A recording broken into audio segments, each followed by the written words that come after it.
বাবা 2000 টাকা দাও, পরীক্ষার ফিস দিতে হবে। আচ্ছা, তোর বন্ধুর থেকে শুনে নেই। বাবা আবার শোনার কি প্রয়োজন? তুই তো সত্যিই বলছিস, কনফার্ম হইতে কি সমস্যা তাহলে? হ্যালো বাবা জনি, তোমাদের পরীক্ষার ফিস কত? বন্ধু নিশ্চয়ই ওর বাপরে বেশি বলছে, না হলে তো আঙ্কেল আমারে ফোন দিত না। আঙ্কেল, ওই 2500 টাকা ফিস লাগবে।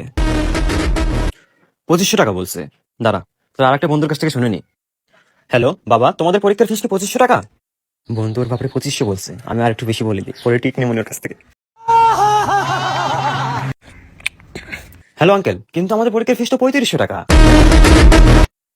ও তো 3500 টাকা বলছে, তুই এত কম বললি কেন? আসলে বাবা তুমি এত কষ্ট করে টাকা কামাও, তবে ভাবলাম এবার ফিস কিছুটা নিজের পকেট থেকেও দিয়ে দিই। আচ্ছা দাঁড়া, আর একবার কনফার্ম হয়নি। হ্যালো বাবা, তোমাদের পরীক্ষার ফিস কি 3500 টাকা? 3500? কত দেখে আমার থেকে বড় বাটপার। না, ওরা আমার থেকে বেশি টাকা মারতে দেওয়া যাবে না।